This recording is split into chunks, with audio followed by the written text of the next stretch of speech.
Buenos días, queridos amigos. Estamos en Revolver.tv, nuestro programa de ingeniería de televisión. Y hoy estamos en la feria de Tecnosec y Dronespo. Y estoy con dos amigos de hace muchos años, pero que siguen estando en el mundo de los drones, en el mundo de la seguridad, en el mundo de las emergencias, con proyectos fantásticos y que os voy a presentar directamente porque aquí vamos cortita y al pie. A mi derecha tenemos a Antonio Sousa Lamas, es consultor. ¿Y cuál es la friolera de años que llevas en el mundo de los drones? La que todos, desde 2014. Desde el Real Decreto, ¿verdad? Desde el Real Decreto.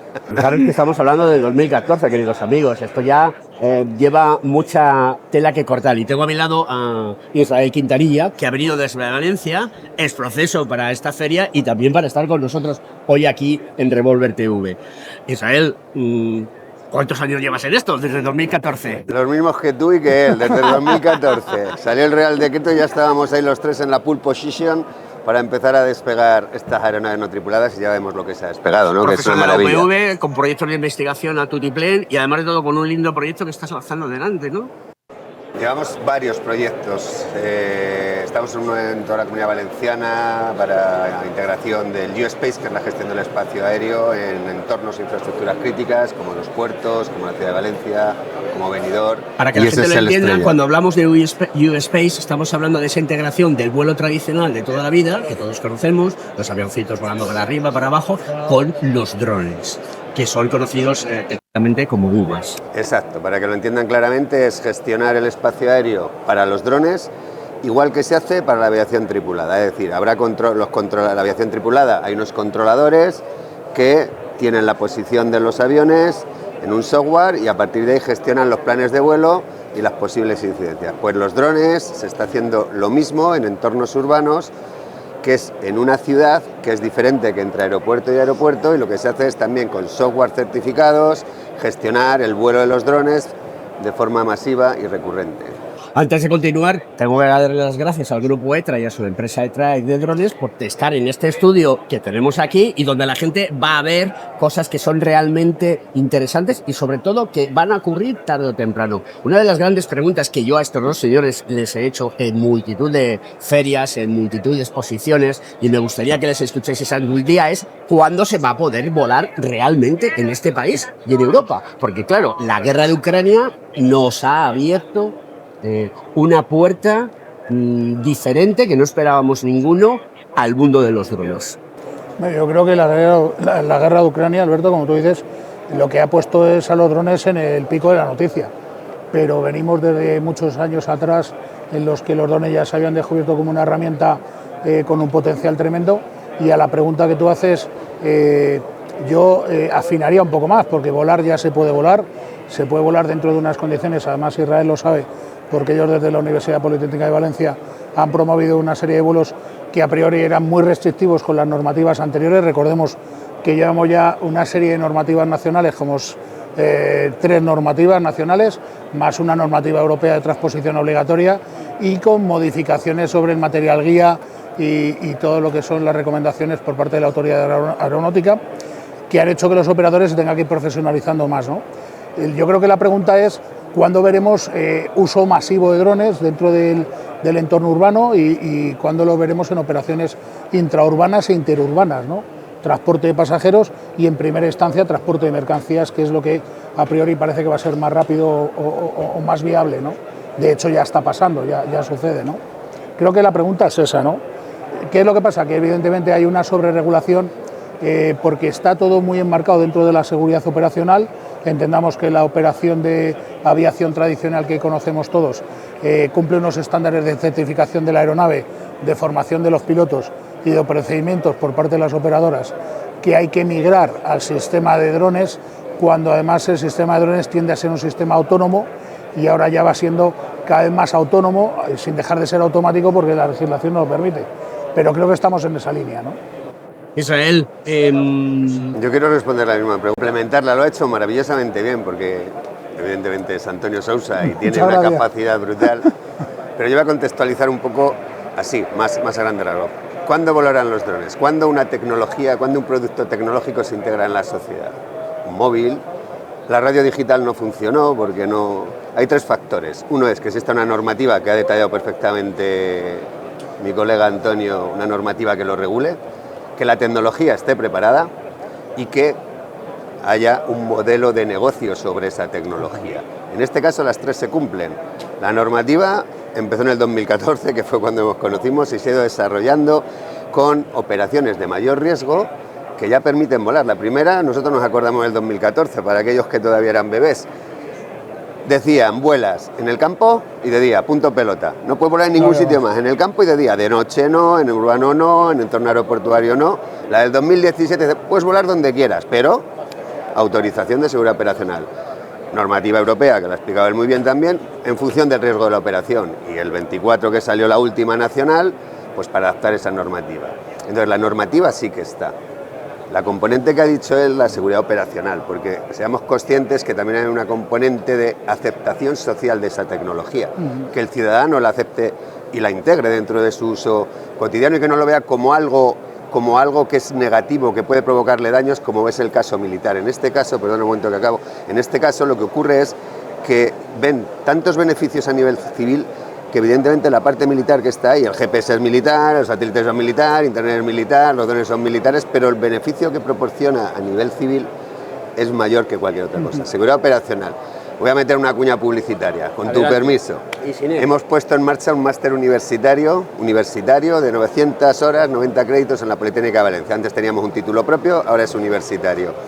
Ha empezado el 5 de septiembre, hay 20 alumnos matriculados, todos son ingenieros aeroespaciales, ingenieros de diseño industrial, ingenieros electrónicos, caben cualquier tipo de ingeniero porque hay unos complementos formativos para adaptarlos a los conocimientos aeroespaciales. Bueno, pues yo he metido, con mucha lógica y con mucho conocimiento por todo lo que estamos hablando, una asignatura de 6 créditos, 60 horas, que es seguridad operacional, procedimientos y verificación. Damos 4 horas a la semana de seguridad operacional, deshora. Claro. Entonces, ¿cuándo pueden volar? Podrán volar cuando la seguridad operacional garantice la seguridad de los ciudadanos, y eso ya está llegando. ¿Cómo está percibiendo la sociedad esta situación de los drones? Porque obviamente todo el mundo empieza a decir estas cosas nuevas que son pajaritos que vuelan, miren la guerra de Ucrania. ¿Realmente la sociedad está informada de lo que pueden llegar a hacer? Porque tú hablabas del uso militar, pero ya sabemos todos que del uso militar se han hecho cosas que valen para lo civil, y de lo civil se han hecho cosas que sirven para lo militar. Tecnología dual, que se llama. Efectivamente. Antonio, para ti. No, yo creo que la aceptación social es un pilar fundamental, ¿no? Ahora mismo estábamos dando una conferencia precisamente sobre la implicación, en este caso el Ayuntamiento de Madrid, como primer ayuntamiento a nivel mundial prácticamente, que está desarrollando con un grupo de trabajo un modelo de regulación, un modelo de normativa para poder organizar toda esa parte del despliegue del Urban Air Mobility, y una de las partes fundamentales de los equipos de trabajo es el equipo que habla de aceptación social. Yo también tengo un dicho cuando doy clase o cuando doy una conferencia, y es que la tecnología excede con mucho nuestra imaginación. Quiero decir que al final las personas aceptamos lo que nos dan, lo que nos venden, porque lo hacen de manera segura. ¿Qué pasa? Que la normativa europea va haciendo que recaiga sobre los fabricantes. En este caso hablabas de Trade, por ejemplo, es como yo me compro un coche. Yo no me preocupo del procedimiento de certificación del coche porque ya es el propio fabricante el que tiene que cumplir una norma. Doy por sentado que el coche que compro es un coche que ya está certificado y que cumple con los estándares que le requiere la norma. ¿Qué sucede? Que ese modelo de negocio, como bien ha explicado Israel, que va buscando el beneficio industrial para las empresas, el beneficio económico para las empresas, va a aportar dentro de la cadena de valor de la sociedad unos servicios que van a prestar al ciudadano soluciones a cosas que no sabía que tenía. Es posible que todavía no veamos, y eso lo dice muchas veces Israel en sus conferencias, ¿no? Todavía no nos hacemos esa idea del escenario del quinto elemento, en el cual había un montón de coches volantes dentro de una ciudad, pero vamos hacia eso, y quiere decirse que todo se tiene que fundamentar en la seguridad operacional, porque al final el cliente, el usuario final, lo que demanda es que su producto cumpla con los estándares, y se sacarán un carnet de conducir o alquilarán un vehículo o llamarán a un taxi aéreo porque darán por sentado que ese servicio está prestándose dentro de un entorno operacional completo que cumple con la normativa. Entonces creo que al final lo que va a suceder es que se le van a prestar a la sociedad, ha pasado con el móvil, ¿no? Tenemos un teléfono que ya no es un teléfono, sino que es un smartphone, que es un ordenador, que me presta no solamente el servicio de llamadas, sino que me presta otro montón de servicios que como usuario final yo no sabía que existían. Es la tecnología la que me los ha puesto en la mano, ¿no? Yo creo que aquí va a pasar un poco igual. Creo que la aceptación social va a ir unida a ese complemento normativo. También hay que decir una cosa, y esto es así, ¿va a haber accidentes? Los va a haber. Los hay en cualquier tipo de actividad humana y aquí no será óbice que no pase, ¿no? ¿Qué sucede? Que habrá, pues evidentemente, unos seguros, unos complementos de responsabilidad civil con los que haya que cumplir y se mitigarán las medidas de seguridad de manera, o los riesgos, de manera que las medidas de seguridad aumenten y haya menos riesgo a las personas, pero pasar va a pasar, ¿no? Entonces, bueno, pues creo que al final la aceptación social va a pasar por eso. Y hablamos del ruido como una de las cosas que todo el mundo se echa la mano a la cabeza, es que el ruido, pues el ruido va a pasar como pasa con los trenes, como pasa con los coches, y al final lo tendremos que aceptar porque va a venir por ahí, no nos va a quedar otra. Israel, esta mañana contaban que antes de la pandemia, que fue en el 2019, la pandemia fue en el 20, pues China había metido en el mundo 1 millón de coches eléctricos y no eléctricos, híbridos. Ahora ha metido 9. Y Draghi decía que tenemos que reindustrializar, es una palabra que no me gusta, ¿vale? Pero que hay que seguir industrializando y meter más industria en la Unión Europea porque nos quedamos fuera. ¿Cómo estamos posicionados a nivel mundial, dentro de España y dentro de Europa, en el mundo de las aeronaves no tripuladas? La pregunta es difícil. La pregunta es muy bonita. Esta es como la de la ciclogénesis. La pregunta es muy bonita, mira. La pregunta es muy bonita. Hay un Riesle de estos que hacen en Instagram o en TikTok, ¿no? De estos que te salen y que ves, que aparecen China, Estados Unidos y Europa, ¿no? Entonces, hablo de las 3 potencias industriales en este planeta, ¿vale? Entonces, hablan de que China y Estados Unidos, la parte de fomentar la industria, haciendo una normativa de alguna forma un poco más laxa, pero segura, o la parte de fomentar que haya emprendimiento y que la industria se regenere con tecnología que puede venir de centros tecnológicos, es perfecto, ¿no? Entonces, China y Estados Unidos están muy bien posicionados. Y luego la imagen que sacan de Europa es una botella con un tapón unido, que es lo que hacemos. Es decir, nos dedicamos muchísimo a regular en Europa. Somos los reyes de la regulación y eso impide de forma bastante notable el desarrollo industrial. Esa es una de las componentes. Y luego no hay cultura como, bueno, hablo de Estados Unidos y China como si fueran similares, no tienen nada que ver el uno con el otro, porque son 2 países completamente diferentes. Uno no tiene ningún problema, en el caso de China, en decir esto es prioritario y no hay oposición que se le ponga y es prioritario y lo lanza. Y hacen economía de mercado. Y así lo ha hecho con las aeronaves no tripuladas, es decir, el EH-216, el de la Policía Nacional que está ahí, el que voló en Benidorm, está certificado en China, está certificado. Y me decía Victoria, cuando estuvimos en Benidorm, dice, no, el CEO de la empresa sale de su casa en el dron y se va a la fábrica, a la empresa, en el dron. Digo, no me lo creo. Digo, no me lo creo, Victoria, no me lo creo. Decrétalo porque es verdad. Pues la misma aeronave que está certificada en China, todavía está en fase de certificación en Europa. Entonces, la parte que ha comentado él y también, y está relacionado con lo que has dicho tú del desarrollo industrial, porque si yo certifico, puedo vender aeronaves. Y qué mejor prueba y de que el producto funciona cuando el CEO se monta para ir desde su casa a la empresa. Exacto, está diciendo, mira, yo me fío de mi producto. Entonces, ¿qué ocurre con la certificación? ¿Por qué? Porque cuando has hablado tú, ¿no? de cómo la aceptación social, ¿no? Es decir, un helicóptero, ¿por qué vuela sobre la mascleta? ¿Por qué vuela sobre miles de personas y todo el mundo está seguro? Porque está certificado. Los drones están en ese proceso de certificación, porque aunque no queramos, el piloto que está al mando minimiza muchos riesgos, mitiga muchos riesgos de la propia aeronave cuando estás pilotado en control remoto. Entonces, estamos en ese proceso de certificación que EASA está sacando ahora las regulaciones y está la certificación de diseño, la de producción y la de fabricación. La de fabricación y la de aeronavegabilidad. Cuando eso ocurra, que será en muy breve tiempo, todos los productos, y él sabe de qué estoy hablando, y tú también, marcado de clase, CE, producto comercial, que ya existe desde el 2021, es cuando se impulsará. Actualmente en Europa solo hay, fijaros, 151 aeronaves con marcado de clase, desde la C0 a la C6. 151. No son muchas. No son muchas a nivel europeo. Pero eso es como siempre. Vuelas en el campo de día y ahora puedes volar donde quieras. Hay 151, dentro de 3 años habrá 1415. Ese es el impulso industrial. Ya sabéis que yo no me callo ni debajo del agua, que siempre que tengo que hacer preguntas Es lo mejor. comprometidas y sobre todo con gente con la que tengo confianza, pero no confianza baladí, sino son muchos años en el sector, muchos años hablando, muchos años también pasándolo bien. Aquí en España se dijo que el trabajo del futuro era el del piloto de drones, ¿de acuerdo? Y durante muchos años se cobraba una barbaridad por hacerse piloto de drones.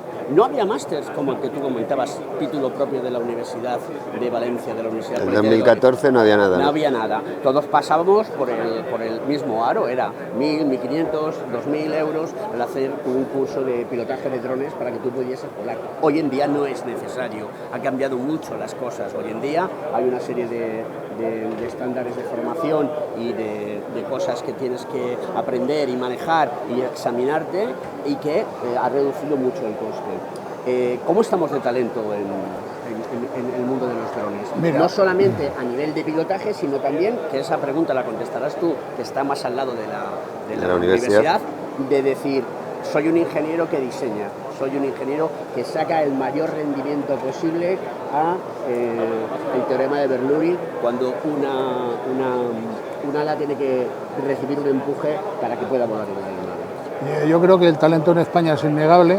Hay una parte del negocio que todavía no despega, como bien decía Israel, y en la parte de certificación no tenemos unos estándares definidos. Todavía tenemos coches fabricados, pero no les pueden dar la ficha de la ITV, por lo tanto esos coches están fabricados, cumplen unos estándares dentro de lo que se puede denominar un CAE, un certificado de aeronavegabilidad experimental, que permite operaciones muy concretas en situaciones muy específicas con una atenuación de riesgos máxima, ¿no?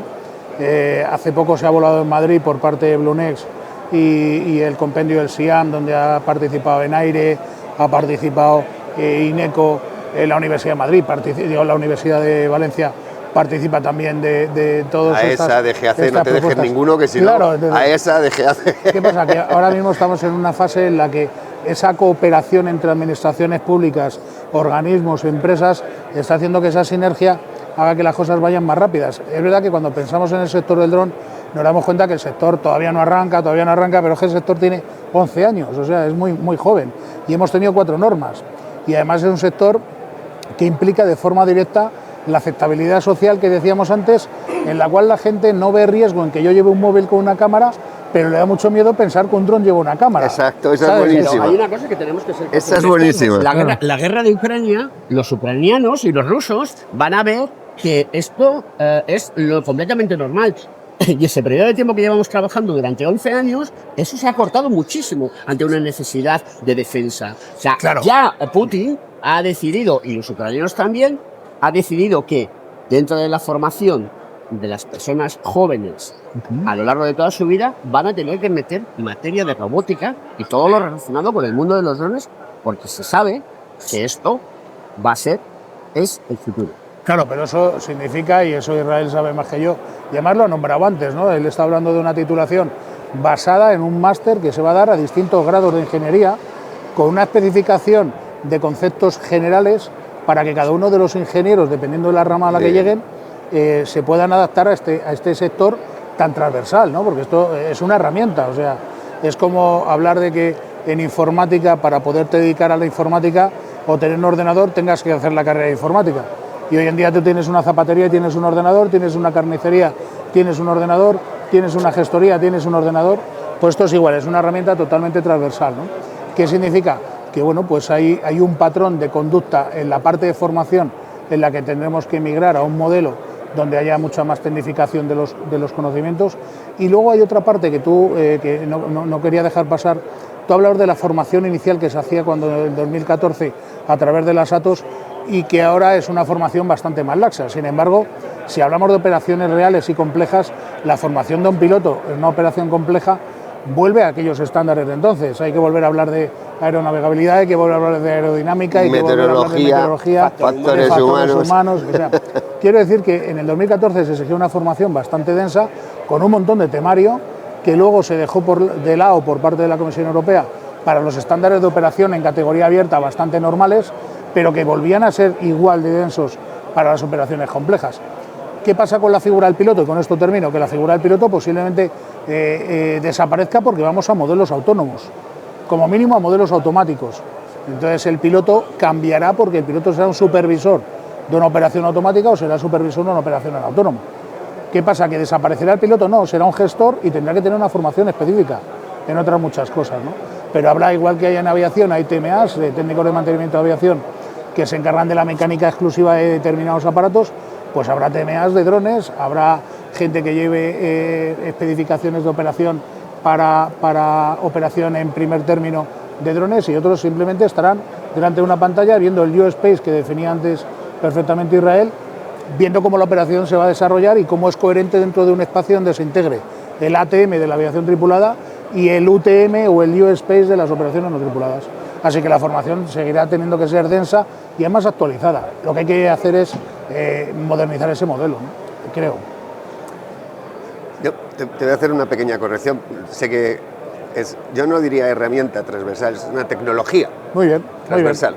Muy herramienta buena. Es una llave inglesa. Muy bien. Tecnología, es una tecnología abarca mucho más. Pura y dura, es decir, una tecnología que procede del ámbito aeroespacial, de aviación no tripulada, y esa tecnología pues tiene que tener, cualquier tecnología que se quiera integrar en la sociedad a alto nivel de industrialización requiere de una formación especializada, punto pelota, no hay más. Si son ingenieros lo entienden perfectamente, además el programa es ingeniería, ¿no? Pues cualquier ingeniero o cualquier tecnología que se quiera desarrollar tiene que tener una formación especializada. Y por eso hay esa formación, y por eso hemos montado el máster, y por eso hay otros 3 o 4 másteres también a nivel nacional, y más que se harán.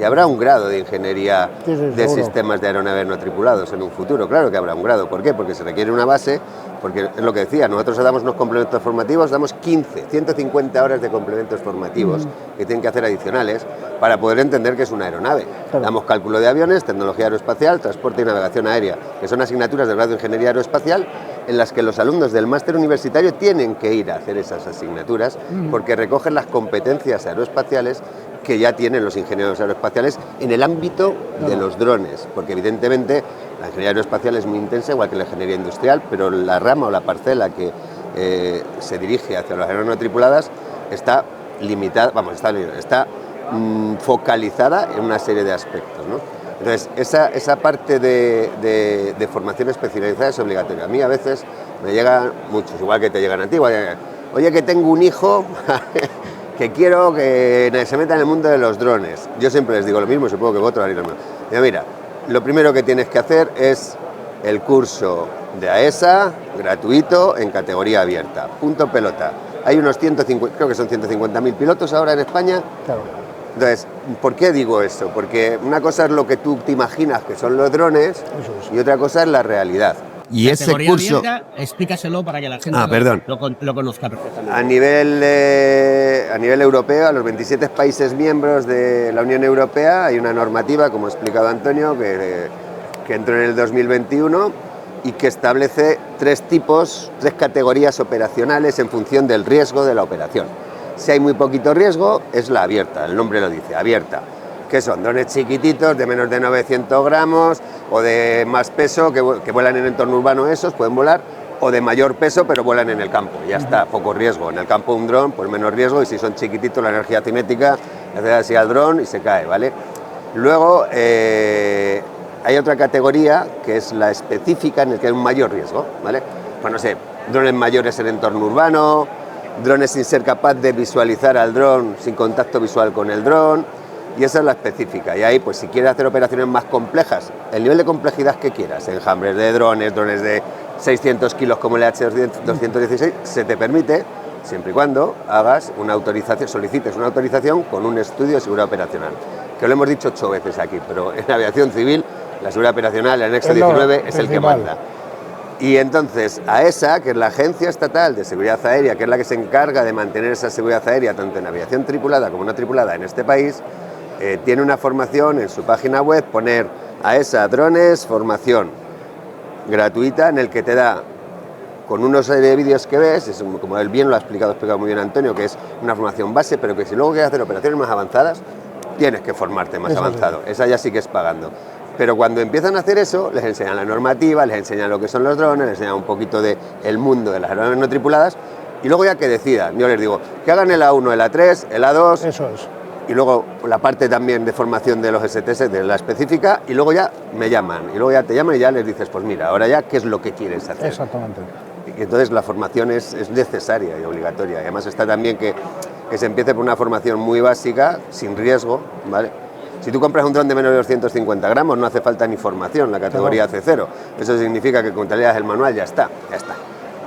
Vemos que eso no era así en el 2014. No. Por En 2014 eso, salíamos formados muy coño, bien. sí, y además teníamos que hacernos Y muchos de incluso nosotros- el certificado médico, Sí, de sí, aviación sí, tripulada. sí, sí. Pues hacemos abuelos aquí hablando, ¿no? ¿Te acuerdas? Eso sí, cuando- es verdad. El certificado médico, No. el mismo que se sacaban los pilotos de aviación Sí. tripulada, lo sacábamos para los drones. Que es lógico al principio que sea muy restrictivo, porque también dentro de la aceptación social, y lo hemos hablado a veces con una cerveza nosotros, que imaginaros si no hubiéramos sido así, ¿no? Es decir, la parte del operador, del fabricante se queja. Pero imaginemos que no se hubiera sido restrictivo en el ámbito de aviación no tripulada y empezaran a caer drones. Tendríamos un problema. La aceptación social no lo haría, no me creo en esa tecnología, no funcionan, entonces se rechazaría la tecnología. Y aquí se está haciendo bien. Al principio muy restrictivo y ahora se está haciendo paulatinamente en función del riesgo de la operación. Y eso impulsa al Cuando sector. decía Israel lo de los certificados médicos que teníamos que pasar, me acuerdo de nuestro amigo Javier Font, que le mandamos un saludo desde aquí, ya lo traeremos al programa un día, que es el presidente de la Asociación de Personas con Discapacidad Física y Orgánica de la Comunidad de Madrid, y que él me llamó un día y me dijo, Alberto, quiero hacer el primer curso para pilotos con discapacidad de España. Y lo hicimos. Ah. Y fuimos a la Agencia Estatal de Seguridad Aérea con los servicios médicos y pactamos con ellos. ¿Cómo? Que había que cumplir. Claro, es que era nuevo, era Y nuevo. eso hace algunos años, que parece que no tantos, pero sí que lo son. Hombre, es verdad que, fíjate, ahora has descrito una situación que aquí en la agencia, en AESA, la Agencia Estatal de Seguridad Aérea en España, es una situación que pasa, yo comprendo que es desconocido para los usuarios normales o menos profesionalizados, y es, por ejemplo, las PDRA, ¿no? O sea, la agencia es proactiva en que las empresas pongan en marcha pilotos y modelos y procedimientos que puedan estandarizar algo que los demás puedan replicar y establecer una PDRA de manera que ponga en marcha cuáles son las bases sobre las cuales se va a trabajar una determinada operación. Significa esto que yo creo que todo el sector se está plegando un poco a esa incesante necesidad de arrancar. Sé que constantemente hablamos cuando damos conferencias de el sector tiene que arrancar, el sector está arrancando, estamos a punto de despegar. Es un sector muy complicado, nadie quiere ver drones encima de su cabeza. Hay mucha gente que me dice, no hombre, es que yo mi dron, yo lo vuelo y yo sé que no falla. Digo, no, yo sé que yo falla no. Si yo vuelo mi dron encima de tu cabeza, no lo ves tan bien como si tú vuelas tu dron encima de la mía. Entonces, claro, ¿qué es lo que pasa? Que nos creemos que es infalible y resulta que un dron es un aparato que no está sujeto por nada, que está sujeto a las leyes de la meteorología y a las leyes de la radiofrecuencia, puede tener interferencias, puede haber un montón de causas por las cuales un dron de más de 250 gramos le caiga a una cabeza a una persona y tengamos un problemón. Entonces, Ya también te digo una cosa, Claro. los drones hoy en día fallan muchísimo menos que las pulseras, sí. pulseras del Ministerio de Igualdad. O sea, es decir, escuchar a la ministra decir que la tecnología falla, bueno, si la ministra, pues a lo mejor debería usted aprender un poco más de tecnología Ya. y no salir de esa manera, ¿no? Hay algo que no ha funcionado, la tecnología no falla. El O sea, problema- es el man in the loop o el man on the loop, Es verdad. son dos cosas diferentes. el problema es cuando esa tecnología te falla a ti. O sea, habrá pocos casos o muchos casos, ya no sé decirte si de pulseras o de drones que se caen. El problema es cuando eso te atañe a ti de forma directa. Entonces dices, hostia, y la tecnología falla. Entonces, para no llegar a ese punto, lo que decía Israel es ir escalando el modelo Eso es. de forma que sea mucho más sostenible desde el punto de vista operacional Muy bien. y desde el punto de vista de la aceptación social, ¿no?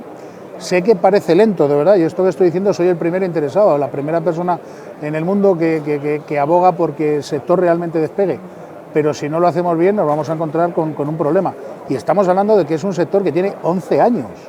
O sea, hace 11 años hablabas de drones, a mí todavía hay gente que me pregunta, oye Antonio, ¿das todavía clasecitas de esas de los drones de juguete?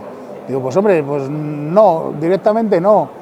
Trabajo con proyectos de drones de 4.500 kilos al despegue, por poner un ejemplo, o con 600 o con 1.000 kilos. Entonces, el modelo del dron ha cambiado en 11 años de una máquina que hacía fotos de bodas, bautizos y comuniones a una máquina que puede portar 1.500 kilos de carga o que puede ser a más de 1.000 kilómetros de distancia.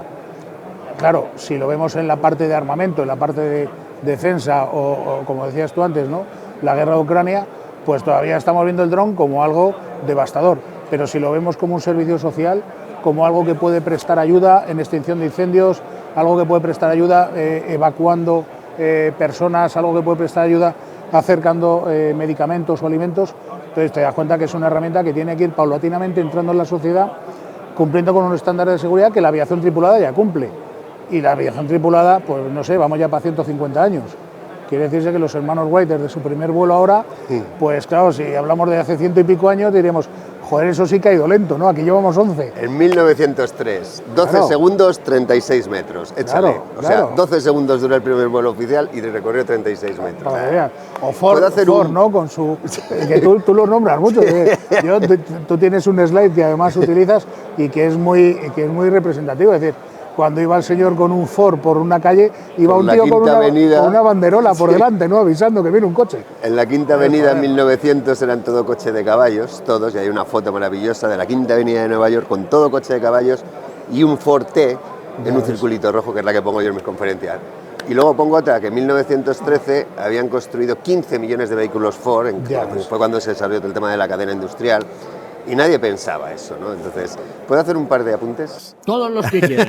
El programa de televisión es vuestro. Voy a contar una anécdota que nos pasó a nosotros que es muy divertida para que es que tenemos anécdotas que contar. ¿Recordáis cuando salimos de los grupos, año 2015 sería, de los grupos AESA, la Agencia Estatal de Seguridad Aérea es una referencia a nivel europeo e internacional porque ha impulsado mucho el sector? Y ahora vamos a poner una serie de ejemplos. Ha creado grupos de trabajo siempre entre operadores, autoridades reguladoras, empresas y universidades para desarrollar ese marco normativo, que digamos que un marco normativo está en líneas generales los artículos, que luego hay que hacer los AMCs y los GMs para desarrollarlo, ¿no? Y eso lo hemos hecho aquí en España. Y salíamos de AESA, de un grupo, no recuerdo qué grupo era, supongo que el de seguridad operacional, y nos vamos a dar un paseo Al Palacio Real. al Palacio Real. ¿Y a quién vemos en el Palacio Real? A un turista chino con un dron volando sobre el Palacio Real, que es una infraestructura crítica, no. O sea, lo Y siguiente, además estaba prohibidísimo en aquella época. prohibidísimo la en ley un entorno urbano era en el 2015 prohibidísimo. imposible. Y lo vemos y decimos, madre mía, ¿Qué qué hacemos? locura es esta, ¿no? Claro, claro. Bueno, eso es un ejemplo, ¿no? Eso ahora mismo es imposible. ¿Por qué? Porque en este país y prácticamente en el resto de Europa, aunque he dicho que hacemos mucha normativa, también legislamos muy bien y hacemos que las actuaciones sean muy seguras. Ahora mismo existe lo que se llaman los sistemas contra UAS que conocemos y que ETRA también desarrolla, pero existe uno que se desarrolló a nivel nacional, el sistema siglo CD, que está puesto en Madrid, está puesto en Barcelona, está puesto en Valencia y lo van a poner en Málaga. Y ese sistema lo que hace es un barrido oficialmente por parte de la Policía Nacional, que luego están los sistemas contra UAS, que pueden ser también, nosotros vamos a poner un sistema contra UAS en la Politécnica ahora, para barrer toda Valencia, ¿vale? Nos lo ha cedido una empresa y lo vamos a poner ahí. Entonces esos sistemas contra UAS detectan los drones, ya está implantado. Sí. También tienen que ser conscientes los oyentes que por normativa cualquier dron que vaya a realizar un vuelo con una cámara en un entorno urbano tiene que hacer una notificación al Ministerio del Interior con 5 días de antelación por la Ley de Protección de Datos, pero también porque así tú quedas registrado de todos los vuelos que vas a hacer. El Ministerio del Interior se lo manda a la unidad de la Guardia Civil Pegaso, ¿vale? Que es la Guardia Civil, en vez de tráfico, la Guardia Civil del aire, pero para drones, y ellos tienen registrado, con lo cual sí que existe cierto control en todas las actuaciones que vamos a hacer. Y ya con esto acabo. Con respecto a que lo ha dicho muy bien, pero vamos a poner los ejemplos claros de la PDRA. ¿Cómo impulsa el sector a esa? Porque sí que lo hace, dice, vale, hay restricciones, pero creo que hay algunas aplicaciones que podrían dar mucho uso y potenciar el mundo de los drones en un amplio espectro de ese sector al que va dirigido. Y dos PDRA son, una es de fitosanitarios, Ajá. para hacer pulverizaciones Tratamiento y agrícola. aplicaciones de fitosanitarios en agro, que llevaban todos los agricultores y todas las empresas solicitándoles eso a esa, y venga, ¿y por qué no? Es que es un medio aéreo, pues si no es un medio terrestre, un medio aéreo, si es medio aéreo, te cumple la normativa. Y bueno, pues generar una PDRA es un estudio de seguridad operacional facilito, que ya te lo han hecho ellos y que tú te adaptas con una autorización muy sencillita. y ahora se pueden volar a hacer aplicaciones fitosanitarias. Eso hace 3 años no se podía. Y la otra que han hecho es inspecciones de tendidos eléctricos, que es la G01, ¿vale? La G01 y la G02. Inspecciones de tendidos eléctricos, pues antes las inspecciones de tendidos eléctricos, fijaros si hay kilómetros y kilómetros en el territorio se hacían con aviones. Inspecciones de tendidos eléctricos para ver si hay fugas en los cables con una cámara térmica, pues ahora ya se puede hacer con drones.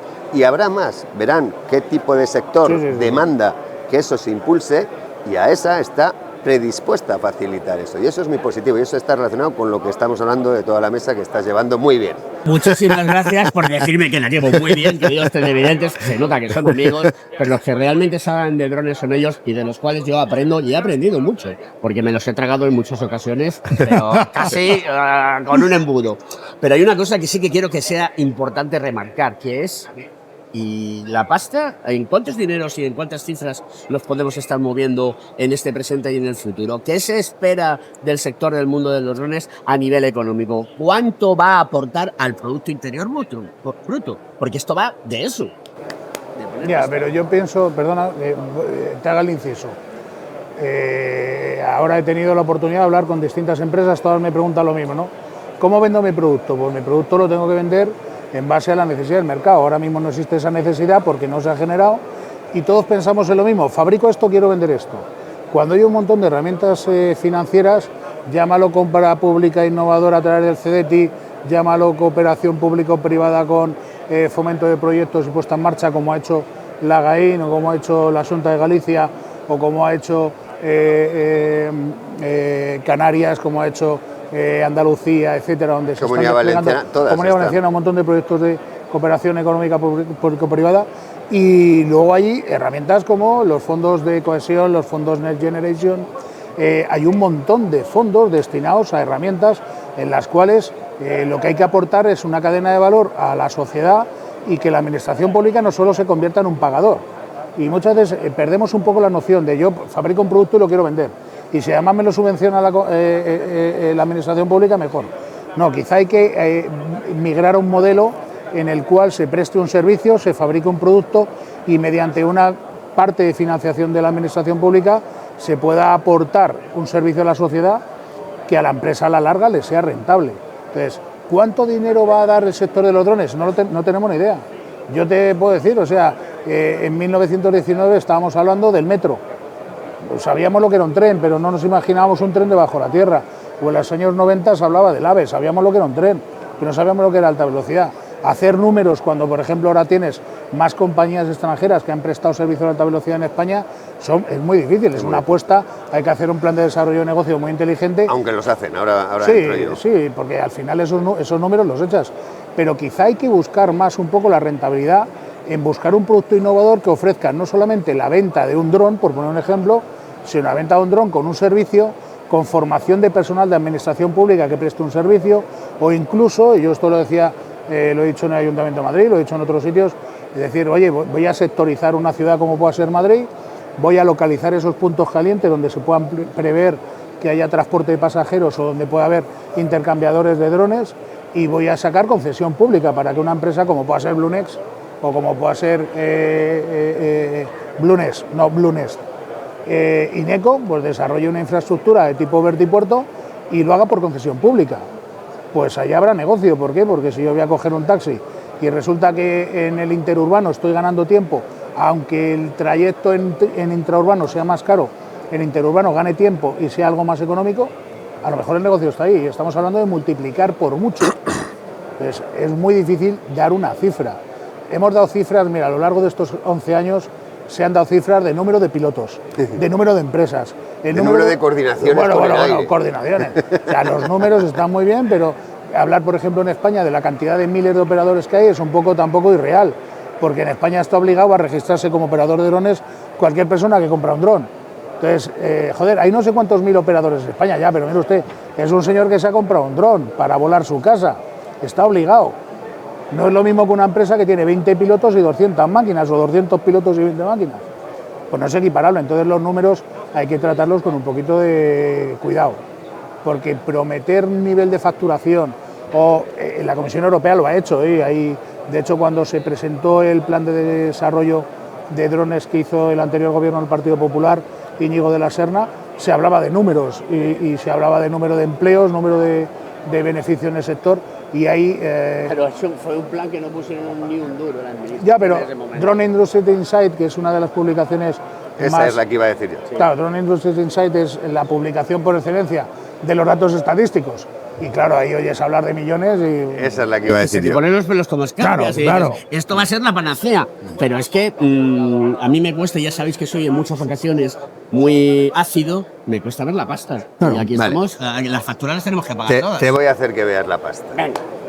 Así, mágicamente. Sí, cortita y al pie. como Drone me gusta decir. Insights hace el Drone Market Report, que lo hace, no sé si es cada 2 años o cada año, yo creo. Cada año, no sé. yo creo que ya. Cada año que lo hace. En el que hace un análisis, un modelo predictivo económico en base a una serie de encuestas que se le ocurra, y ese report lo vende por 5.000 pavos. Ahí en nada, ¿vale? O sea que el que quiera tener esos datos... lo mire. Y yo he tenido acceso a un par de ellos, ¿vale? Y todas las gráficas son exponenciales, es decir, el sector va hacia adelante, como en todas las tecnologías que tengan carácter internacional y sean transversales, ¿no? Que va hacia adelante. ¿Cuál es la realidad y la verdad de eso? Pues mira, chico, esto es estadística, ¿sabes? O sea, y Benjamin Disraeli, primer ministro británico, cuando se generó la estadística, esto lo cuento a los alumnos, cuando se creó la estadística, a finales del siglo XIX, ¿no? Decía, hay 3 tipos de mentiras: grandes mentiras, pequeñas mentiras y la estadística, porque tú puedes demostrar estadísticamente lo que te rote. No hay más que modificar las variables de potencia del test y nivel de significación para que pase que la muestra representa a la población. Es como el mira, IPC, a ti que te gusta la política, mira las encuestas del CIS, que dice lo que quiere y hace lo que quiere, y seguro que si lo vas a una estadística... Y sigue gobernando Pedro Sánchez. Seguro que si va un estadístico a mirar esas encuestas, cumple, porque ha hecho una potencia del test y un nivel de significación adecuado para que le cumpla. Entonces, eso, la tendencia a nivel internacional, el mercado, que eso también es importante, es decir, la bolsa al final mucho es ¿esto cómo va a ir? ¿No? ¿Esto va a ir o no va a ir? La tendencia es positiva, exponencial y hacia adelante. Pero luego, ahora hay que analizar cómo puede ser, bajando más a tierra, porque eso es muy estadístico y muy teórico. Bajando más a tierra, aquí hay 2 aspectos para que la economía de los drones se pueda impulsar. Una, y me vas a dar la razón en cuanto diga, una es la del aspecto civil, ¿no? Es decir, el aspecto civil es yo tengo que vender drones, tengo que hacer unas aplicaciones, pero ahora ya se hacen cosas. Yo recuerdo cuando empezábamos, ¿no? Pues esto ya se hará, ¿no? Pues ya se hará agricultura de precisión con drones, pues ya se hará una pulverización con drones, pues ya se hará catastro con drones, pues ya se volará drones en entornos urbanos. Eso ya está, eso también se lo digo a los alumnos. Y nosotros en el 2014 decíamos, esto ya se hace. Claro. Ahora lo que se hará es transporte de personas, gestión del espacial, etc. Entonces, una es ese tipo de aplicaciones que está en desarrollo y que va a la normativa, y que sí que se está viendo que hay empresas que al principio hubo un mundo de empresas que todo el mundo hacía de todo. Claro. Burbuja. Ahora ya se han especializado, y si tú contratas a una empresa sabes que el trabajo te lo va a hacer bien. Y si dices que te haga una cartografía, vas a ver lo que es el GSD, ¿vale? Que tú se lo preguntas eso a uno, es el Ground Simple Distance, que es el nivel del tamaño de pistes, ¿vale? Que yo cuando viene, pues yo hago cartografía con él, ¿qué es el GSD? Y ahí sabes, si sabe o no sabe, porque es un grado de medir la precisión de esa cartografía a nivel digital. Y la otra, me vas a dar la razón, es la parte de seguridad y emergencias. En este país yo creo que somos una referencia a nivel internacional, porque todas las fuerzas y cuerpos de seguridad y de emergencias tienen drones integrados desde el inicio de los tiempos. Sí. Desde el inicio. La Policía Nacional, la Guardia Civil, todos los policías autonómicos, la Ertzaintza, los Mossos, la Autonómica de Valencia, la de Navarra, la Foral, muchísimos policías locales lo tienen integrado. Los bomberos, por supuesto. La UME, que te voy a contar de la UME. Y para muestra, como se dice, un botón. Esta tarde vamos a dar una sesión de conferencias sobre la DANA, ¿vale? Y cómo se ha gestionado la DANA en el ambiente de gestión del espacio aéreo y de drones. Y vamos a decir los siguientes datos. Voy a ponerle la gominola por si quieren ir o que la vean luego después de grabado. Había 1.162 unidades aéreas, ahora específico, ¿vale? En la post-DANA, cuando sucedió, y en la post-DANA durante 50 días, en la fase de post-emergencia, que había que gestionarlo, 1.162 unidades. Realizaron 1.812 operaciones aéreas en 50 días. Una TSA es que se crea en el espacio y solo se permite volar a los que el puesto de mando avanzado, el CECOPI, autoriza. ¿Sabes cuántos fueron realizadas con drones? ¿Qué porcentaje de las 1.800 operaciones se realizaron con drones? El 78%. El 78% de las actuaciones se realizaron con drones, para todo. Para medir, en los coches aparcados con inteligencia artificial, para leer las matrículas e identificarlas, para detectar posibles, para fumigar porque había humedad y fumigar para que no entraran enfermedades, para hacer, por supuesto, una cartografía con LIDAR de dónde estaba inundado, con georradar para detectar coches por debajo o si había personas, para detectar objetos metálicos, para detectar gases, pues todo eso es una realidad. Todos esos drones se han vendido y el 78% de las operaciones fueron con drones. ¿Qué mejor indicador hay que en una emergencia como fue la Dana que afectó, y en el volcán de La Palma ocurrió lo mismo, y los drones son? Entonces, ese sector, que son independientes pero complementarios, porque se potencia la tecnología al mismo nivel, el de la seguridad y emergencias está muy integrado y se está focalizando y está con muchos recursos y hay un buen nicho de despegue, y el civil también. Y bueno, y eso. Llevamos hablando un buen rato y ninguno de los dos ha hablado del tema de moda de hoy en día. La inteligencia artificial. Yo si quieres te cuento. Yo si quieres te cuento. Aéreo, terrestre y marino. Te cuento un caso real de la Dana que hicimos nosotros, además, y que lo voy a contar también en la conferencia que dé. Yo pregunto y tú contestas. Yo voy a contar dos. Dani Samper, que es el que gestionó la parte de espacio aéreo, va a contar la parte de lo que he comentado yo, y en el caso de la UPV lo que hicimos fueron dos actuaciones post-emergencia. Hicimos más, pero voy a contar dos de ellas. Una es, en la post-emergencia, evidentemente, cuando ya está todo, pues había dos personas que no habían aparecido, que eran un padre y una hija, que la hija tenía síndrome de Down, lo mismo lo visteis en la televisión, bueno, que vivían en Pedralba, que estaba a 34 kilómetros del Barranco del Pollo. En Pedralba, arriba del todo. Vino una inundación, a la hija la encontraron en el mar y el padre no apareció, ¿vale? Entonces, hicimos una inspección con drones desde Pedralba al Barranco del Pollo de 34 kilómetros. Sectorizamos en 4 tramos y estaba la empresa que lo organizaba, que era SD Drones, que se dedica a emergencias, con un dron, nosotros con 2 drones, Matrix 350 eran, con una HT, y los bomberos de Cataluña. Y entonces barrimos haciendo fotografías, porque lo que necesita la inteligencia artificial es fotografías, de esos 4 sectores que mandábamos en tiempo real al centro de control, al puesto de mando. Y ahí había un software que recibía la imagen y a través de identificación de patrones, aquel patrón que tenía forma suavizada en el que pudiera asemejarse a una persona humana, que somos formas suavizadas redondeadas, me refiero, no hay ángulos, pues lo marcaba como un posible positivo. Analizabas la fotografía y si no eras capaz, luego en tierra, era una operación de gran alcance, en tierra estaba la UME y el ejército de tierra batiendo el río y todo el barranco. Y se les mandaba la posición del falso positivo o del positivo posible, iban y comprobaban. Eso es un claro ejemplo de la inteligencia artificial. La inteligencia artificial ahora está integrada. Es que lo bueno de la tecnología dron es que es capaz de aceptar, asumir e integrar el resto de tecnologías en todas sus aplicaciones. Un ejemplo, pero hay miles. 5G, drones. Inteligencia artificial, drones. Hay algo que no me has preguntado y que te lo voy a sacar yo, porque no se habla mucho de eso, pero para mí es clave, que es la ciberseguridad.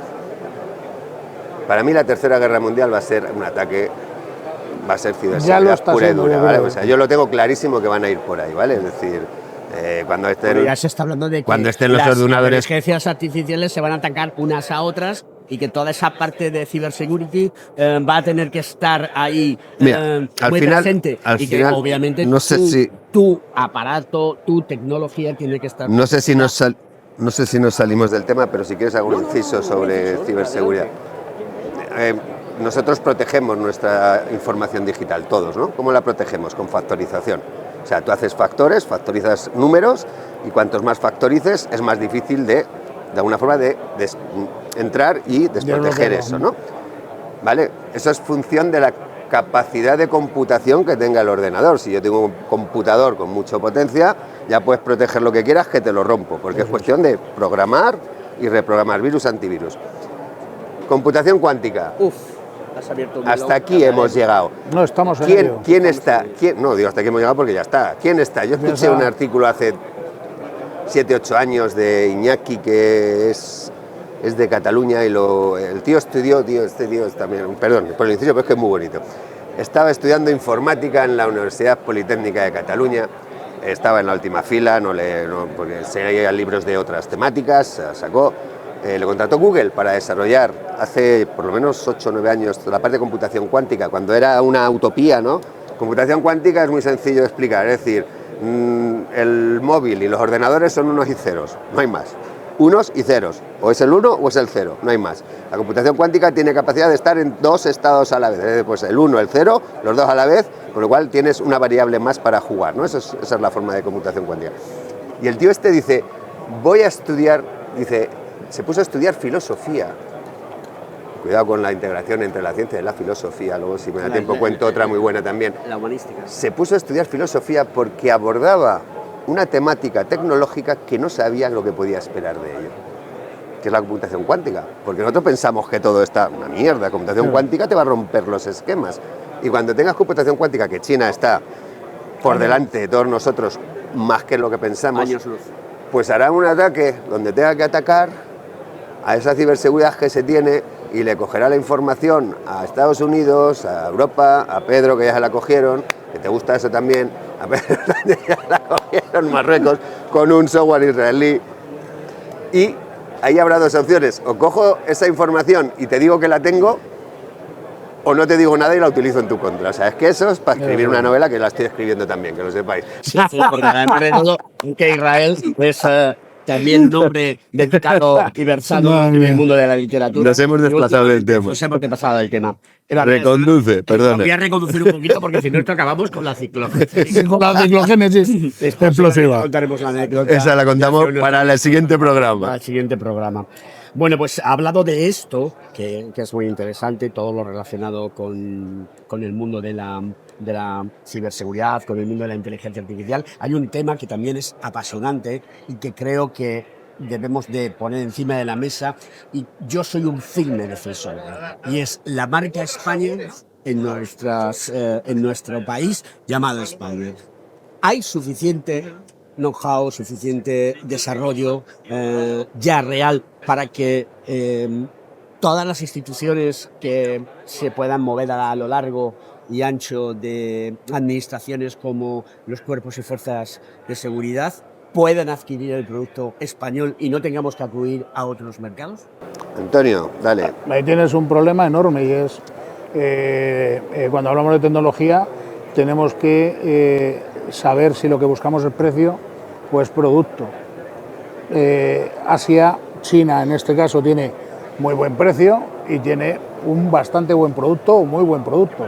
Entonces, cuando vamos a precio, el problema es, ¿seguirán siendo los procedimientos de contratación de la Administración Pública Española tan tabula rasa con todos los países y no dando prioridad a los países o dando prioridad a la tecnología española?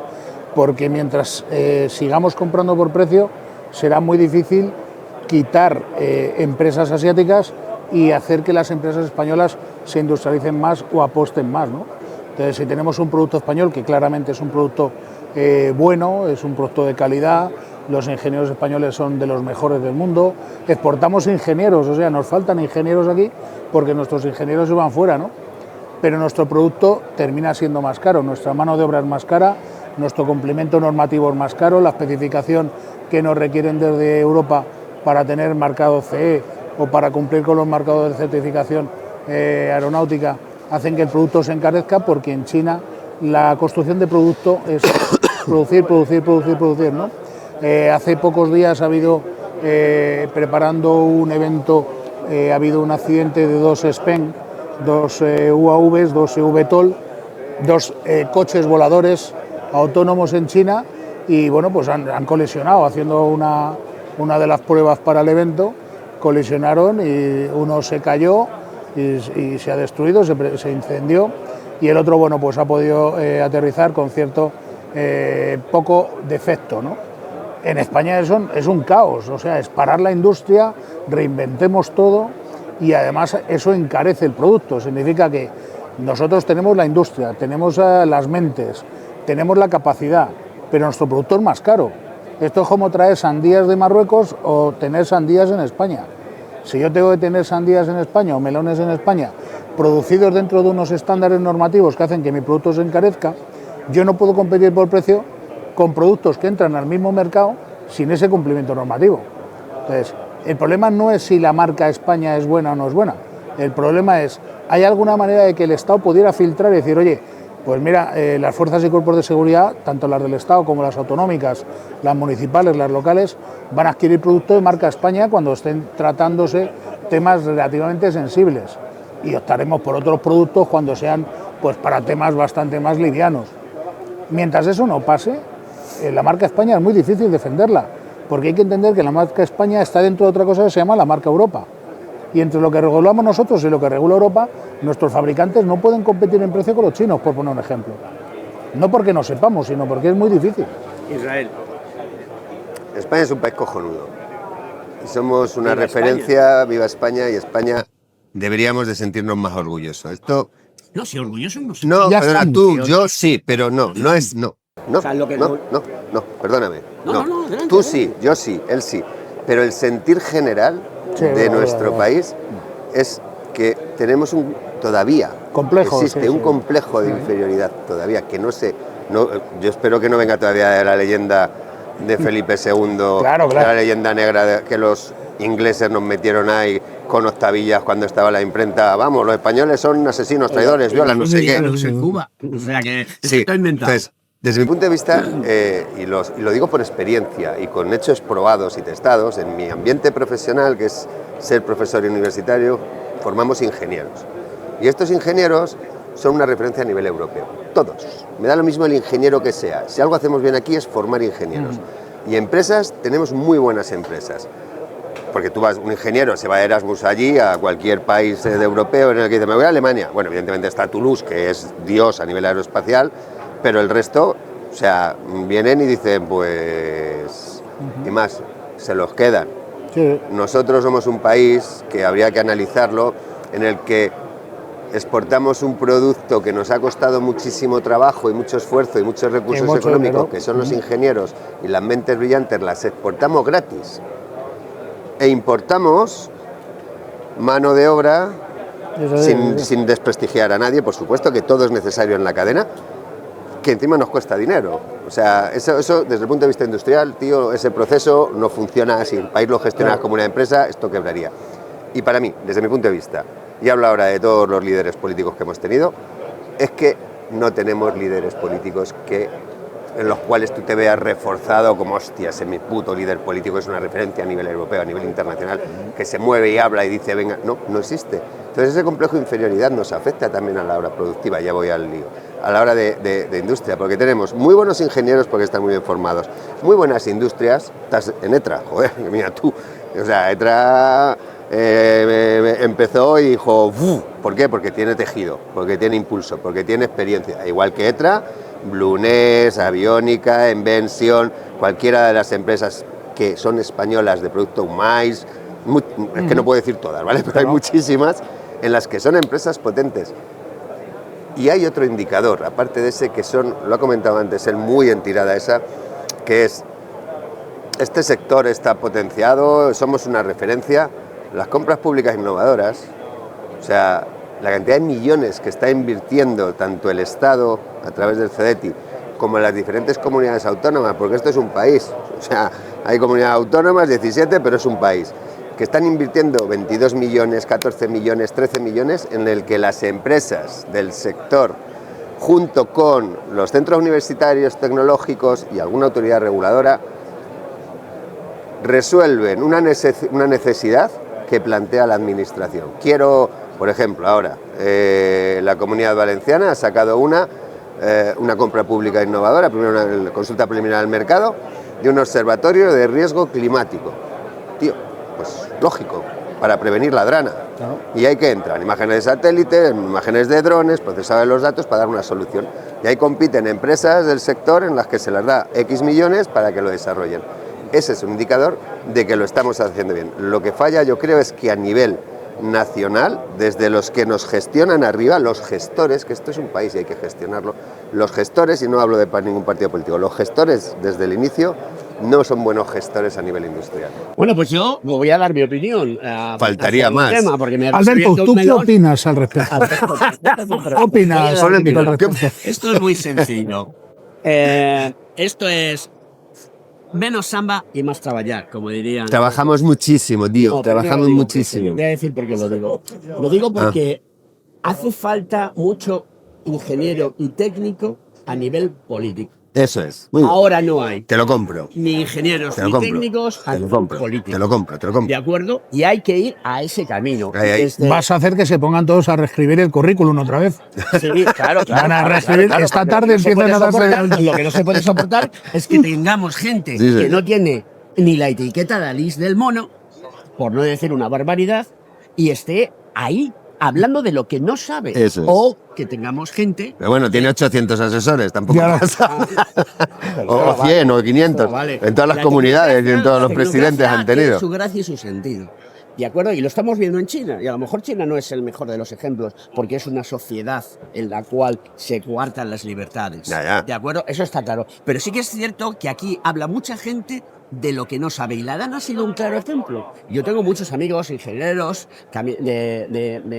Sí, pero perdona. caminos, canales y puertos que han hablado sobre el mundo de la DAN y de lo que ha pasado. Y cuando les escuchas hablar, dicen, ¿y esto por qué no lo tiene la administración? Porque hay mucho inútil pagado con los impuestos que pagamos todos nosotros y que no han hecho otra cosa en su vida nada más que ser, ¿cómo se dice? Los palmeros de Sí, lo de cuatro los palmeros listos. Y ya hubiera- está. Entonces, señoras y señores, y este programa que habla de tecnología, y este programa que habla de ingeniería, y este programa que está enlazado con el periódico de la ingeniería, a ver si los ingenieros nos enteramos de una vez, y los técnicos nos enteramos de una vez, que tenemos que participar en política. Muy bien. Y que si la política yo no me ocupo de ella, ella se ocupa de mí.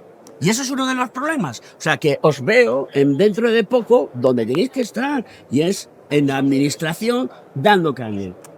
Y eso es fundamental. Yo no podría ser político. No podría ser político. ¿Y tú, Antonio? Yo tampoco quiero serlo. Déjame Yo que te. tampoco. Déjame que te. Pero Si la, se gente acaba nueva, ya. la gente nueva, Pues- la gente nueva tiene que hacerlo. Bueno, La nueva gente, sí, claro Sí, que puedes. coincido en que se requiere de. Si eres ministro de Industria, pues era a Pedro Duque. Ole, chapó. Pedro Duque, ministro de Ciencia, Pero lo cojones. utilizaron, mal utilizado.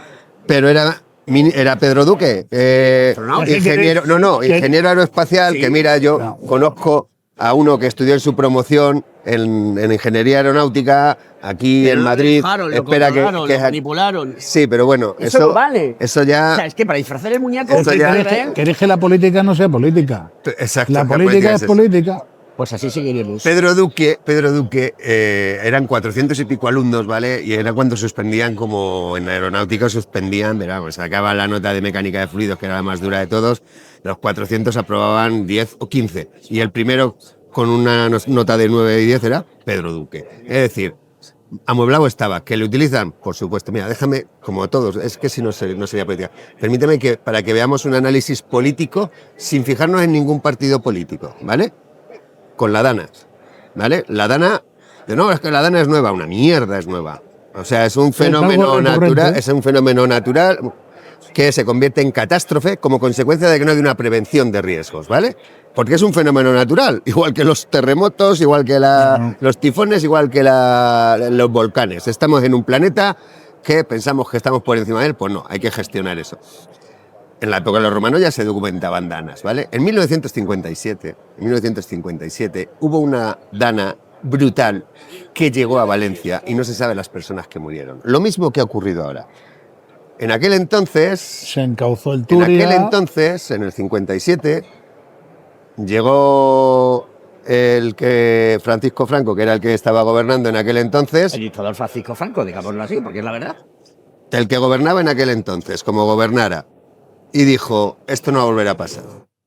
Hizo un desvío del cauce del río Turia, que expropió, ni se sabe lo que está en los escritos, una obra faraónica, y entonces el cauce del río, que es un meandro que rodea la ciudad, porque es una ciudad defensiva de Valencia, se hizo en un parque, que es un parque maravilloso, donde hay pistas de tenis, de fútbol, no sé qué, de béisbol.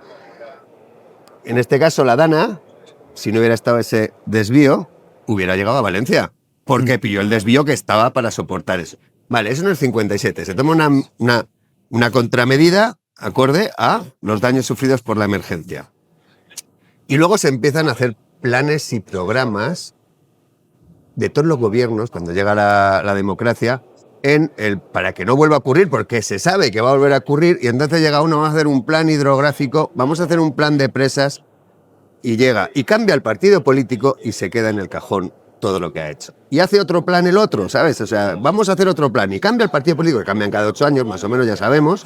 Entonces, no es complejo hacer una actuación para evitar la dana. En Estados Unidos, en Japón, en Alemania, los coches, allí nieva, y en Suecia no tengo que decir, y aquí circulan los coches, ¿a que sí? ¿Por qué? Pues porque están preparados, porque las ruedas tienen ruedas de invierno y de verano, porque saben perfectamente cómo despejar. En Japón, que hay riesgo sismológico, hacen protocolos a los niños para ver qué hay que hacer en caso de terremoto. Y no creas que se van a despistar. Sirena y saben lo que tienen que hacer. En Estados Unidos, con los tornados y los tifones, Pasa lo mismo. pasa lo mismo. Aquí, como es cada 50 años, cada 75 años, y somos así, a nivel político, que era por donde íbamos, no tomamos esa serie de mediciones de hacer un plan. Ahora yo espero que sí que se haga y que, puesto que ha sido tan... Más vale, querido amigo, que Claro. se hagan. Antonio Sousa, Israel Quintanilla, muchísimas gracias por estar en Revolver TV hablando de tecnología. Uno se pregunta, ¿qué hace un albañil de técnico de drones? No preguntes. Mejor no preguntar. No preguntes. ¿Y qué hace un profesor de universidad hablando de drones y demás?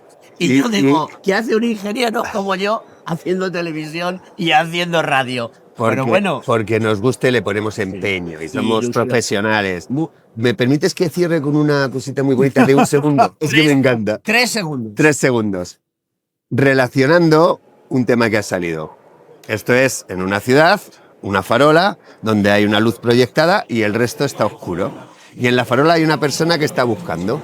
Y en lo oscuro hay otra persona. El que está buscando en donde está la farola es un científico.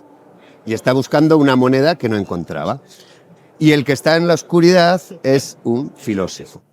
Y se acerca el filósofo al científico y le dice, ¿qué estás haciendo? Dice, estoy buscando una moneda que he perdido. Y se pone a buscar, te ayudo, y se pone a buscarla entre los dos, se pone a buscar a dos. Pues no la vemos, dice, seguro que la has perdido aquí. Dice, no, la he perdido allí, pero es que aquí hay luz. Acojonante, acojonante. Darle una vuelta, Queridos amigos, esto es Revolver TV y vamos a continuar después de un parón porque estos hombres me han dejado secos mentalmente y sin voz. Así que no os vayáis, que vamos a continuar.